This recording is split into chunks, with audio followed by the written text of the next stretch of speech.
What is up, you guys? It's your girl Kayla, and we are back with yet another video. If you're new here, welcome, and if you're returning, welcome. I appreciate every single one of you guys who tune into my videos each week. And before we get into this video, if you have not subscribed yet, go ahead and make sure you do that. Hit that notification bell so you're notified each week when I upload videos. And yeah, um, actually, also before we get into this video, I do want to say to each and every one of you guys that give me feedback on my videos and advice and things, whatever, I do appreciate it. Each and every one of you guys. Um, I like feedback, especially when it's something that's in my blind spot, because I'm always trying to grow. So I now know that, I know there's an issue with the audio I'm working with and I'm trying to fix it. Now I know it's something about when I upload to YouTube. So I have what I think is a solution to it. Hopefully it works this week for this week's video, for today's video. But if not, I'm going to continue to work with it. And I just want to say thank you so much for letting me know, you guys. I appreciate that so much. So yeah, now we can get into the video. Not even to hold y'all any longer. The quick answer: am I pregnant or not? We still don't know. Unfortunately, we still don't know. And this is one of those things where I really had to think about, why am I dealing with this? Why is this so complicated? It should be such an easy process. Something so simple. You have your 2 week wait, you test, you find out if you're pregnant or not. And that's it. But unfortunately, my body is stubborn. And so, if there is a baby in here, which I'm praying that there is, they're very shy and they don't want to show up on an over the counter urine test. So, we just kind of have to wait. But to kind of explain what's going on so y'all don't think I'm crazy, I might be, but hopefully not in this way. Um, So, biologically speaking, it's like my body is saying that I am pregnant, but when I take the over the counter test, it comes back negative. So, I still haven't had my period. Now, according to my app, this is what they would consider 6 weeks or a missed period. So, that's interesting. I have had some spotting, and so implantation spotting, if you don't know what that is, it's basically when the fertilized egg implants in the uterine lining and it causes blood sometimes.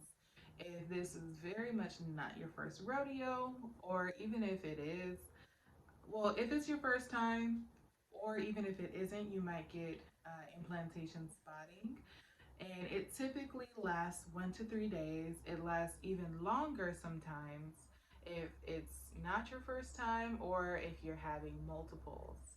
So that is something to keep in mind. Me, I had implantation spotting for 3 days. Then on the fourth day, I didn't. Just a lot of cervical mucus. And then the next 3 days, or 3 or 4 days, I did have more implantation spotting. And so, if you don't know what that looks like, if you don't know what that is, I just explained what it is. But what you look at is there blood? Is there a lot or a little bit? And is there cervical mucus mixed in with that? Or CM, because I know the word mucus does bother some people. But is there CM mixed into it? And if there is, then it might be implantation spotting.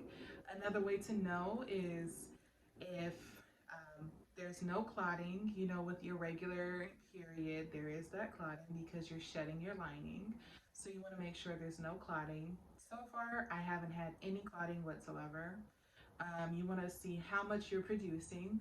So typically, you'll wipe once, maybe even twice to get what little is left, and that's it. So you don't bleed enough for you to get it on your underwear, your panty liner, whatever. Uh, it's usually one swipe and you're good.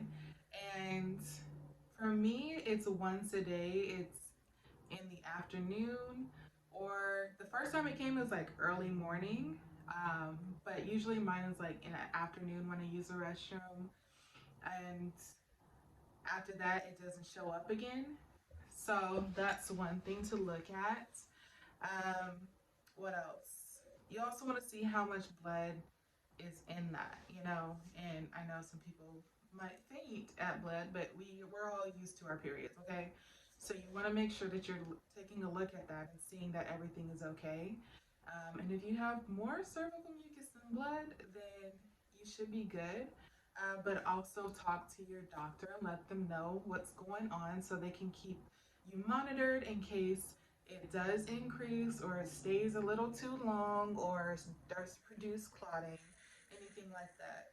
There's a lot of mixed information. There's a lot of information just in general on the internet. So some say that you'll stop after a week, but others say that it's also quite typical if you bleed or you spot, I should say, throughout your first 8 weeks to first trimester. There's a lot of contradicting information on the web, and unfortunately, one of the things that I ran into because we're in COVID still is that you may not be able to get into your doctor to get a blood test unless you're seeing a reproductive endocrinologist or whatever for your procedures.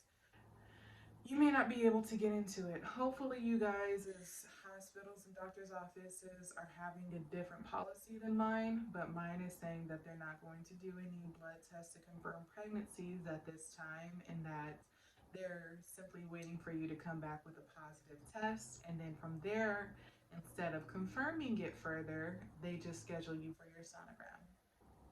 So, where that runs into the problem is if you're in my situation where biologically speaking, you are nauseous, you have implantation bleeding, the mild cramping that really feels more so like light pressure that you just don't want but you can totally deal with, headaches, heartburn, you name it.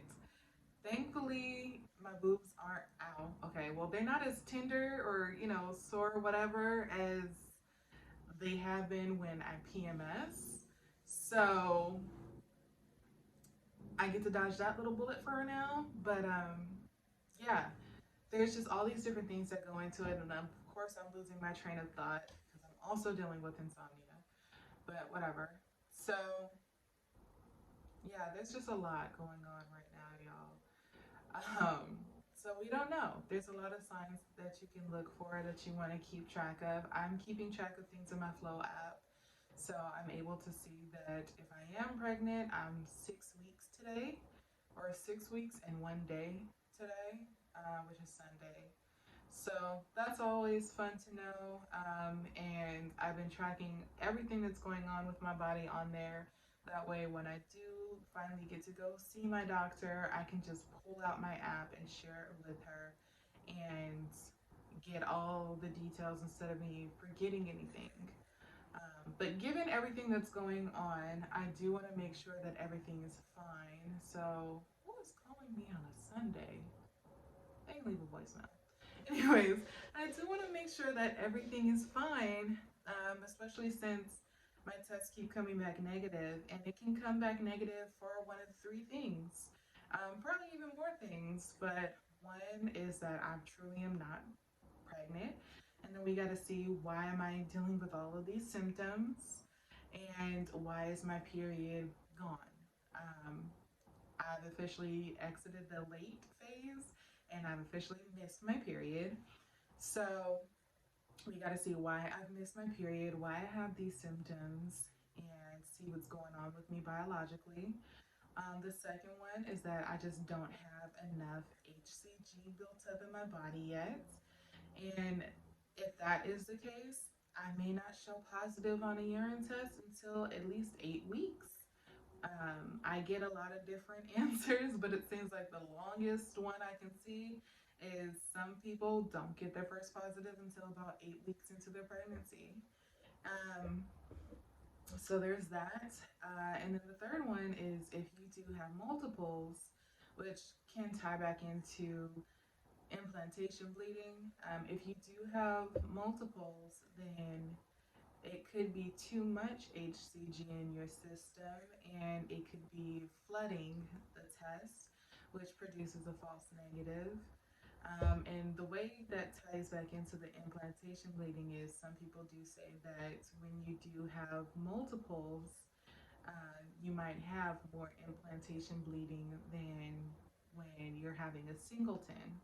So that's also something to look into. So if you're bleeding more than 3 days, make sure you're checking to make sure it's still implantation bleeding, but um, keep that in the back of your mind. Um, so yeah, there's just a lot of contradicting information, and at this point, it's safe to say that a lot of it is just being in a guessing game. Personally, I hate being in limbo. I would like to know, am I pregnant? And if so, is my baby okay? That's what I want to know. That's all I need to know. Is my baby okay? Am I pregnant? And if not, what's going on with my body? Why all of a sudden, when I have my first IUI, my body decides to go out of whack? I need to know. So, I know my doctor's office did say that they're not doing blood tests right now because of COVID, but I'm gonna call them back tomorrow on Monday, since they'll be open again, and let them know what's going on, what my symptoms are, and just let them know I need to make sure that everything's okay. And prayerfully, they'll let me get that blood test so we can finally get an answer on yes or no if I'm pregnant. And if I am pregnant, finding out if everything's okay. So that's where we're at right now, you guys. I will say that I'm not going to continue to hold y'all up longer. If I am pregnant, I'm just going to put it at the beginning of next week's video. And honestly, let me know. I might even just post it as a story on here so y'all don't have to keep waiting. Just during the week. So y'all can just click on my profile and see if I'm pregnant or not. Let me know which one y'all would prefer. But either way, we're going to go back to our regularly scheduled videos next week. So we'll be able to get back into that information you guys want. So let me know if you have any questions about fertility, infertility, if there's anything that I mentioned on here that you would like me to go more in depth on. And also, if you're familiar with what I'm going through, my situation, please feel free to put that in the comments down below. Let me know any advice that you might have, what you dealt with. Because, yeah, at this point, I'm just kind of stuck in limbo. And if anybody knows me, they know that I hate being in limbo. So, yeah. With that being said, thank you guys. Don't forget to subscribe, and I will see y'all next week.